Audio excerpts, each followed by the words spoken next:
How's it going, guys? Welcome back to the channel. Today I have a first Descendant video, and in this video I wanted to give you guys some information regarding some of the crafting and the modding system. I've had a lot of people jump over on my Twitch and basically ask me questions about the system, and I wanted to give a little bit more of a in-depth explanation of what these systems are. So in this video we're gonna do just that. I don't want to waste too much of you guys' time, but just keep in mind I do live stream on Twitch every single day. So if you want to stay up to date on the first Descendant, head on over and yeah, let's begin. Alright, so now we're in the game, and the first thing we're going to be talking about is energy activators, and this is arguably one of the more important things to use when it comes to crafting and modding in the game. So from what it reads, this is a mechanism that reacts to RT and FC. It amplifies the energy supplied to a module socket.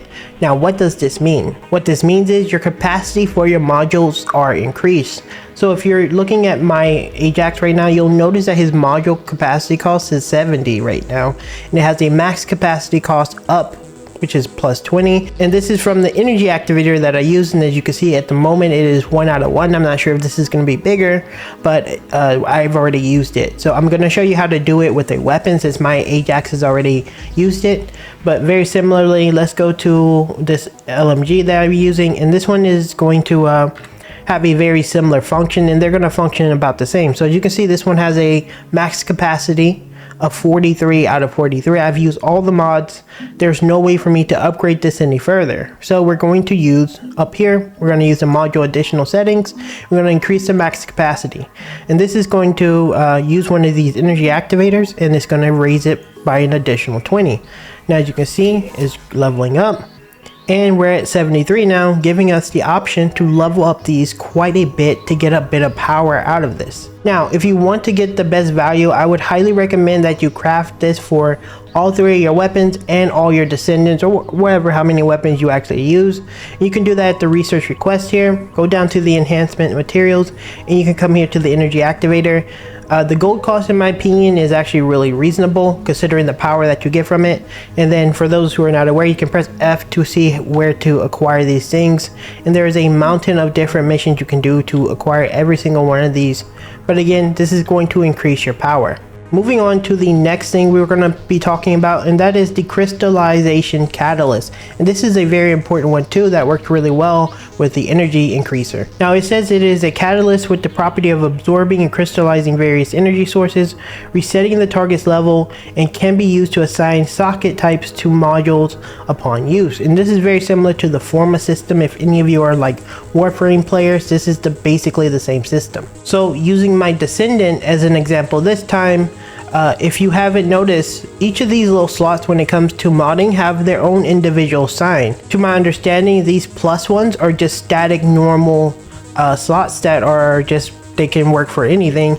And then these, for example, like this one, those are very special ones, and you can tell the name of the socket by just looking at it here. And that's going to determine what these sockets are. Now the important thing to note, and I'm probably guessing you probably wondering why this is important if you're not familiar with the system. Let's say for example I want to use Void Charge, and this is a skill module, and this one has a, what is this called, aldamine socket, which means if I want to upgrade this, it's gonna, first off, it's going to cost 15 energy, which is pretty massive, and then we're going to upgrade it a couple of times, which is probably going to bring it to like 24, 25 or something, getting rid of a massive portion of these. So alternatively, what you can do is come here and you can assign a module socket type. We're going to exit without save. We're going to save, and what we're going to do is assign it here. We're going to take this one and put it here. We don't have a Crystallization Catalyst to use it as an example because we need to farm it, but it will essentially put these sockets in similar to what we see here. You see how these two have it, and you can basically put it in the skills module slot to give yourself the ability to basically give yourself more efficiency on the thing that you're modding it with. So, but also keep in mind that you will lose levels and you will have to re-level the character up. That's not really a big deal because defense missions are really good, but I'll give you an example of a different one using it to show you the cost difference. So you can see when it comes to the increased HP, it costs 9 total here. and as you can see it's 9 here, so it's pretty easy to tell that this is a 9 investment. But since this has this little sign here, if I put it in this slot, it costs a total of 5, giving you way more efficiency. And now I know that doesn't seem like much, but if you have 4 from every single one of these slots, 4, 8, 12, 16, that's a whole entire mod slot that you gain extra. Well, if you couldn't fill these out, you actually have a lot of slots, but basically you'll have the ability to get more mods without running into the cost. Now, one thing to note when it comes to the system is you kind of have to be calculated on this, because for example, if I put this in this slot here, it costs more than it was. So it's 9 normally, 5 here, but it's 12 here if I'm putting it in the wrong slot. So in a lot of cases, you need to plan ahead to make sure that whatever you're slotting here is like what you want to do. And this is going to be a little bit of trial and error. It's not really a big deal. You'll eventually figure it out. And in a lot of cases, you have more slots than you actually need to be able to get the important stuff in.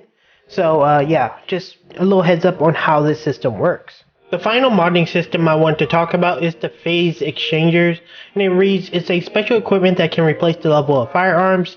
It utilizes the advanced technologies of the managers who manipulate phase. So heading over to the weapons area, you'll see the weapons guy. Here is a workbench where you will use basically the item under weapon level transmission. So let's say for example you get a legendary that is level 1, and you want to continue to use it because it has really godlike stats, but unfortunately it's level 1 and the damage didn't scale well. We're going to hypothetically use this scout rifle as an example as our legendary, and what you can do is, depending on the level of the item that's the highest level, you can put that on here and use it using the phase exchangers to raise the level of this item. So this is level 5 right now. We're going to use weapon level transmission. Going to confirm it. As you can see, it's going to go from 5 to 34. And just like that, this weapon is a level 34 weapon with stats that's more relevant to your level. This is a very important and I would argue overtuned mechanic in the game, which basically makes it so every single weapon is relevant. The reason why I think it's OP is because it just only requires one single item to upgrade it, which I think that's pretty insane. I would like to see maybe like 20 or 30 items. You can use it all within the same upgrade. I think it should require a little bit more items, but regardless of how I feel, this is a very, very powerful system because it just makes it so your weapons stay relevant no matter what. You can actually keep using it. I think it's actually a pretty genius system, and yeah, you should be using this system whenever the game comes live.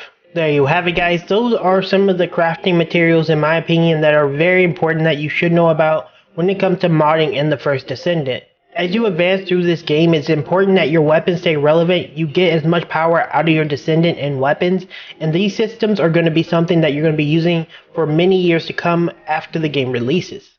Now, if this guide helped you out, do consider leaving a like as well as subscribing to the channel for more The First Descendant gameplay.